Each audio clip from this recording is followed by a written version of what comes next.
Querido amigo, hoje temos como alvo estudarmos os versículos finais do capítulo 8. Graças a Deus, concluímos o capítulo 8. Versículos 31 a 39 serão objeto do nosso estudo. Esse texto tem sido considerado por muitos autores como um dos textos mais queridos pelos cristãos, pois ele nos apresenta provas irrefutáveis do amor divino para com todos nós. Como tínhamos mencionado anteriormente, a certeza, a segurança que obtivemos no capítulo 5, quando fomos declarados justificados pela fé em Cristo, se completam agora com o conteúdo desse capítulo, mas especificamente com o conteúdo desses versículos. A segurança, a certeza e salvação são agora completadas com as provas do amor das três pessoas da Trindade em nosso favor. Considerando o texto mais longo, podemos constatar o grande interesse de cada uma das pessoas da Trindade em nosso favor. Por isso, como título, eu sugiro uma frase que expressa bem essa atenção que recebemos do Deus Trino: o Pai, o Filho e o Espírito e os cristãos. Eu vou repetir esse título: o Pai, o Filho e o Espírito e os cristãos. E o texto a ser considerado, então, é Romanos 8, 26 a 39. Em resumo, em síntese, o que temos retratado nesses versos pode ser expresso através da seguinte afirmação: somente quando conhecemos as Escrituras, percebemos quão seguro é descansar no interesse da Trindade para conosco. Eu repito essa frase que sintetiza os versículos 26 a 39. Somente quando conhecemos as Escrituras, percebemos quão seguro é descansar no interesse da Trindade para conosco.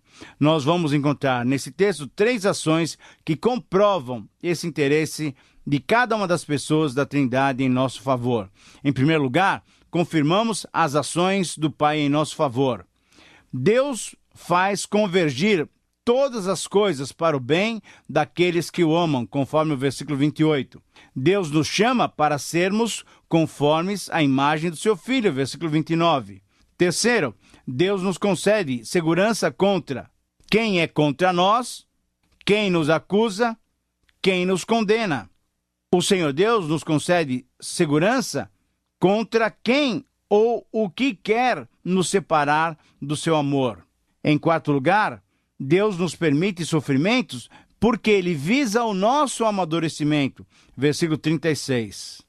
Esse é o entendimento de Paulo no capítulo 5, versículos 1 a 5, e no capítulo 8, 17 a 23, que nós estudamos há 2 programas passados. Isso é, o sofrimento visa o nosso amadurecimento. Esse é o entendimento de Tiago também, porque Tiago diz que bem-aventurado aquele que sofre com perseverança as provações. Esse é o entendimento de Pedro, esse é o entendimento de João também. Na verdade, os grandes apóstolos entenderam que o sofrimento é utilizado por Deus para o nosso amadurecimento. E em quinto e último lugar, Deus nos ama em Cristo e nada pode nos derrotar. Então, em primeiro lugar, nós confirmamos a ação abençoadora do Pai em nosso favor. Em segundo lugar, encontramos e confirmamos as ações abençoadoras do Filho em nosso favor. Por quê? Cristo é o nosso padrão de vida. Versículo 29, ele se expõe para nós como testemunha. Cristo foi entregue por nós, versículo 32. Cristo morreu e ressuscitou por cada um de nós. E Cristo intercede, como nós mencionamos no programa passado, Cristo intercede por nós. A sua morte não terminou o seu ministério em nosso favor. Ele continua intercedendo por nós, conforme nós vamos estudar no versículo 34. E em quinto lugar, Cristo é a esfera do amor de Deus para conosco, porque em todas essas coisas nós somos mais do que vencedores por meio daquele que nos amou, isso é, o Senhor Jesus Cristo. E em terceiro lugar e em último lugar, sobre essa abordagem, nós confirmamos as ações do Espírito Santo em nosso favor. Isto é, o Espírito Santo nos assiste em nossas fraquezas, o Espírito Santo nos ajuda a orar como convém, o Espírito Santo, com gemidos inexprimíveis, intercede por nós. Em quarto lugar, o Espírito Santo é conhecido pelo Pai e o Espírito Santo ajuda-nos segundo a vontade do Pai. Muito bem, então, depois de vermos essa bondosa ação da Trindade em nosso favor, nós devemos e nós podemos concluir entendendo que ao invés de nos preocuparmos em exigir de Deus aquilo que nos parece o melhor, nós podemos e devemos descansar na sua soberania e no seu maravilhoso amor. Muito bem, depois de considerarmos o papel conjunto da Trindade em nosso favor, podemos focalizar de modo bem específico o texto final do capítulo 8 dessa carta de Paulo aos Romanos, pois nesse texto encontramos as provas do amor de Deus. Nós vamos considerar os versículos 31 a 39. Depois de mostrar os detalhes sobre esse glorioso plano divino, Paulo apresenta agora a certeza do amor divino para com os cristãos.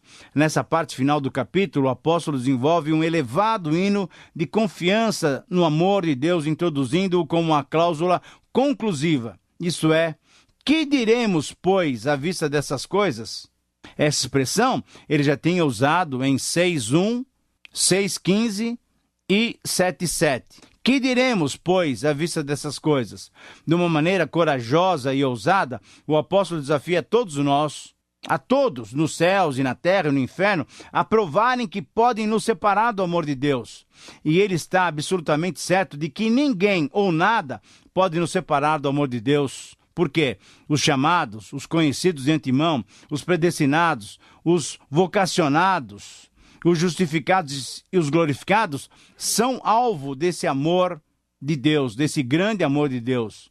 Então, Paulo, ao mencionar essas coisas, ele não apenas se refere ao que ele vinha mencionando desde o versículo 18, mas a tudo que ele vinha tratando desde o início da carta.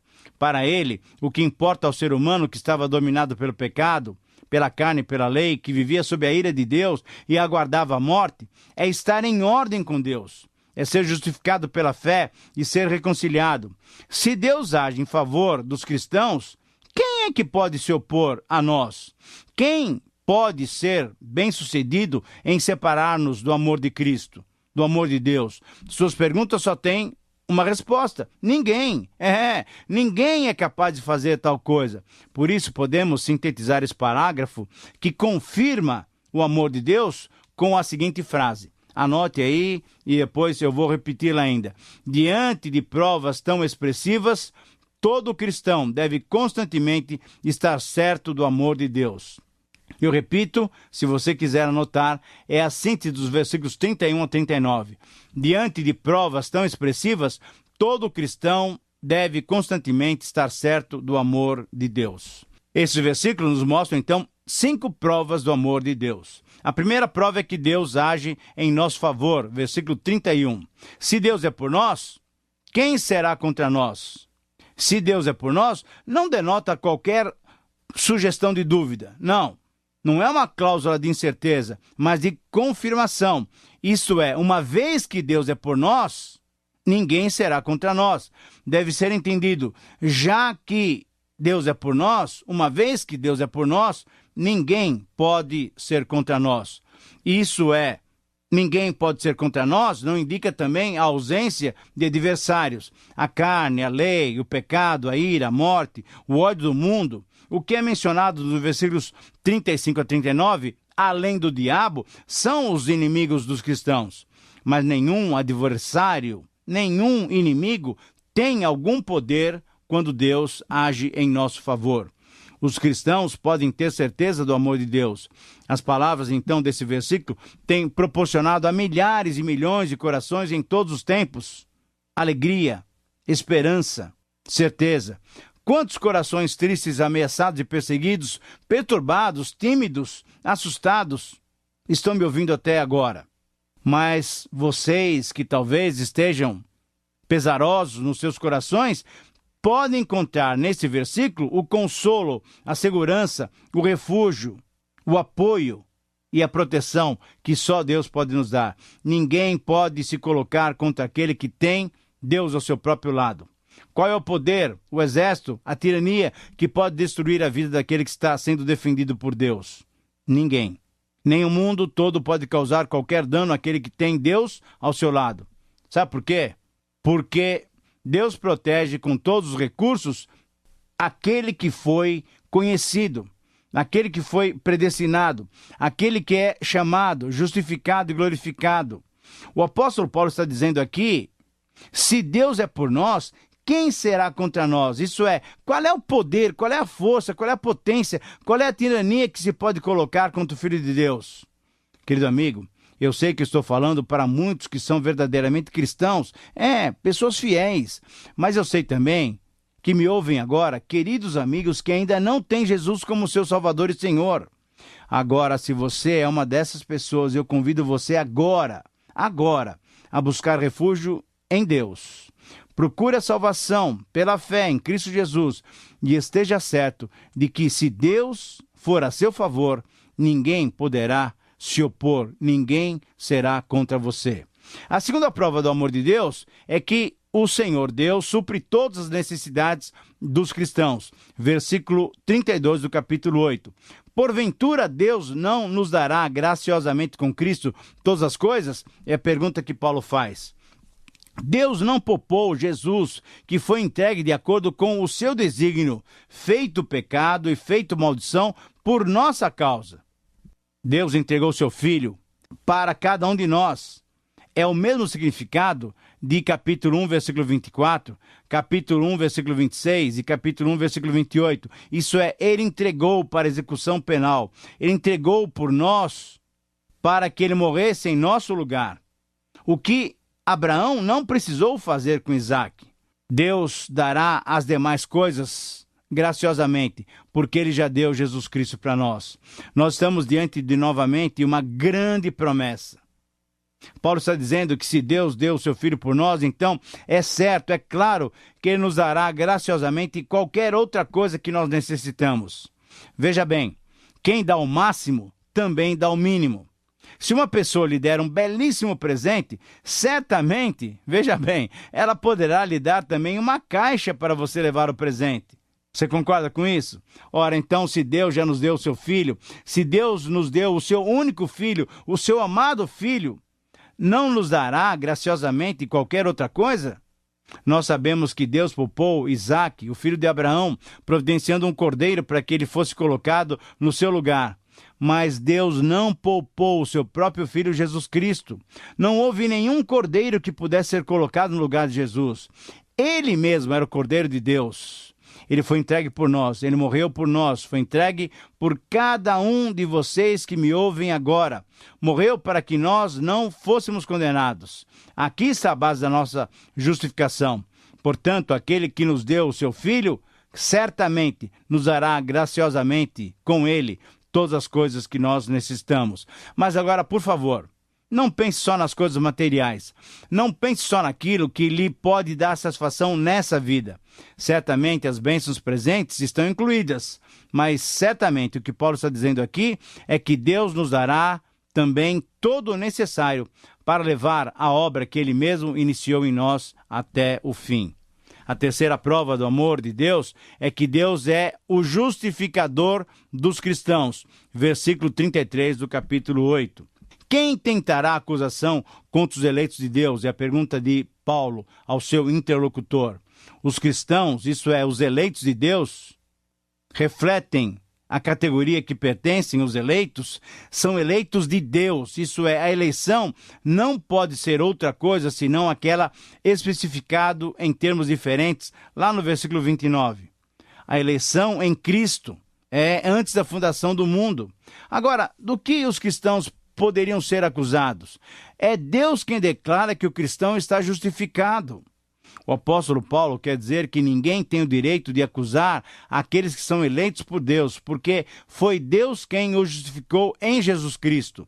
O diabo, assim bem como seus adeptos, sempre estão acusando os filhos de Deus, achando principalmente que nós somos falhos, nós somos defeituosos, nós somos fracos. Satanás é chamado na Bíblia de o acusador dos filhos de Deus.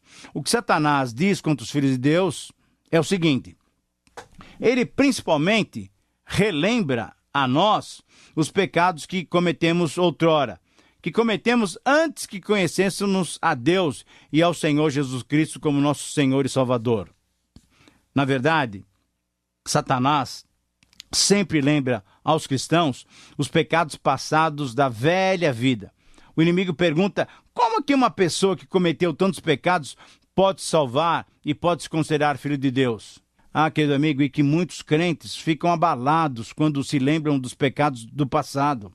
Mas a Bíblia diz que na cruz Cristo pagou todos os nossos pecados. E quando nós nos convertemos a Cristo, Ele nos limpa e nos lava de todo o pecado, passado, presente e futuro. O sangue de Jesus nos purifica de todo o pecado. Então, a acusação de Satanás e dos seus agentes, essa acusação não procede, pois é Jesus quem nos justifica. Não somos salvos, nem justificados pelos nossos atos ou pelas nossas virtudes. Nós somos justificados e salvos pela fé em Cristo. Assim, ninguém intentará acusação contra os eleitos de Deus, porque é Deus quem nos justifica. A quarta prova do amor de Deus para conosco é que Deus se torna o defensor dos cristãos. Capítulo 8, versículo 34. Quem condenará os cristãos? Deus já nos entregou Jesus, que morreu, ou antes, que ressuscitou. Isso é, Jesus está numa posição exaltada. Jesus está à direita de Deus.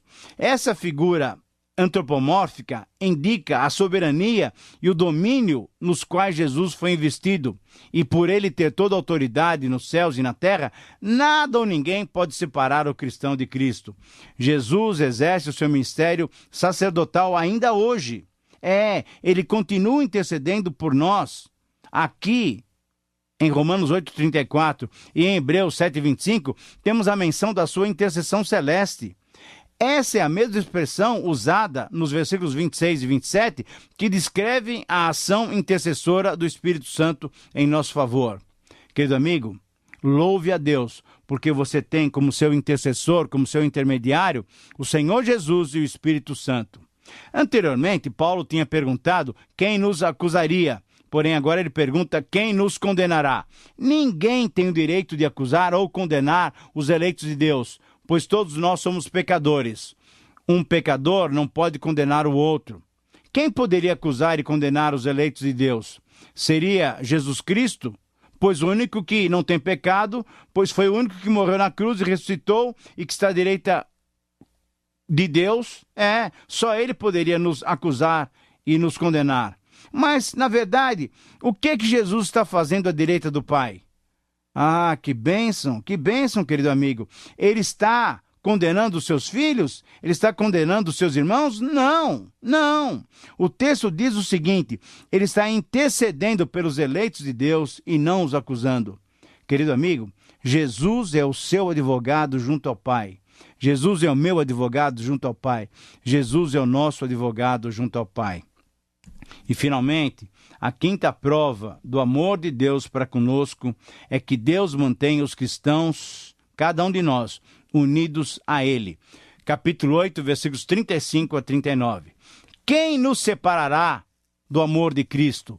Quem separará os cristãos do amor de Cristo? Essas adversidades podem obter êxito? Paulo está questionando cada uma delas. Tribulação? Isso é, algo que acontece no nosso exterior, terá êxito para nos separar do amor de Cristo? A angústia, isto é, algo que ocorre em nosso interior, será que uma angústia pode nos separar do amor de Cristo? A perseguição que ocorre por causa da nossa posição evangélica, por causa do nosso testemunho, será que uma perseguição pode nos separar do amor de Cristo? Será que a fome, isso é, aquele desejo ardente, aquela necessidade de nos alimentarmos, será que a fome pode nos separar do amor de Cristo? A nudez, isso é, a necessidade do básico, de roupas para nos abrigarmos das intempéries do tempo, será que isso pode nos separar do amor de Cristo? O perigo, isto é, as dificuldades em geral, as dificuldades pelas quais todos nós passamos, podem nos separar do amor de Cristo? A espada? Aqui eu creio que muitos estarão assim preocupados, porque Paulo está se referindo à morte, exatamente. Será que a morte pode me separar do amor de Cristo? E Paulo fala que nem a morte, nem a vida, isto é, a morte física mesmo. A morte física, na verdade, dará ao cristão perfeita comunhão com o Senhor. Nós, quando morrermos, vamos estar diante do Senhor. Os atrativos da vida não são maiores do que ser atraído pela comunhão com o Senhor. Portanto, nem a morte, nem uma bela vida que vai nos separar do amor de Deus que está em Cristo Jesus. Nem os anjos, nem os principados. Isso é, seres celestes, bons ou maus, não têm condições de nos separar do amor de Deus que está em Cristo Jesus. Nem as coisas do presente, nem as coisas do futuro, isso é, coisas do porvir. O fator tempo está em foco. O presente com seus problemas e o futuro com seus presságios não podem nos separar do amor de Cristo. Nem poderes, uma nova referência aos seres angelicais, nem altura, nem profundidade, e aqui está em foco o espaço, nem as coisas celestiais, nem as coisas infernais, nem qualquer outra criatura pode nos separar do amor de Cristo. Afinal, o que mantém os cristãos unidos a Cristo? O seu amor por seu povo, e não o amor do povo por ele. Mas qual é a fonte desse amor? A fonte desse amor é o amor de Deus, que entregou Jesus por nós. Assim, age em nosso favor Deus o Pai, Jesus o Filho e o Espírito Santo. Se é necessário sofrer, é melhor que seja por Deus. Não podemos comparar a realidade física com a espiritual. Na cruz, parecia que Jesus tinha sido derrotado. Na realidade, ele era o vencedor. No momento em que ele morreu, ele tirou o poder daquele que detinha o poder da morte, isso é, do diabo, conforme Hebreus 2,14. Jesus ensinou aos seus discípulos que teriam que perder a vida para realmente viverem, que somente se entregando se tornariam servos. Então, o que Paulo está dizendo, e ele tem toda a razão de dizer, que mesmo parecendo derrotados, em todas essas coisas, somos mais do que vencedores por meio daquele que nos amou.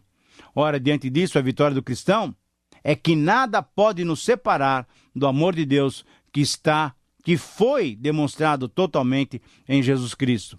Querido amigo, que você possa usufruir desse amor, que nada possa lhe separar do amor de Deus que está em Cristo Jesus, o teu Senhor, o teu Salvador.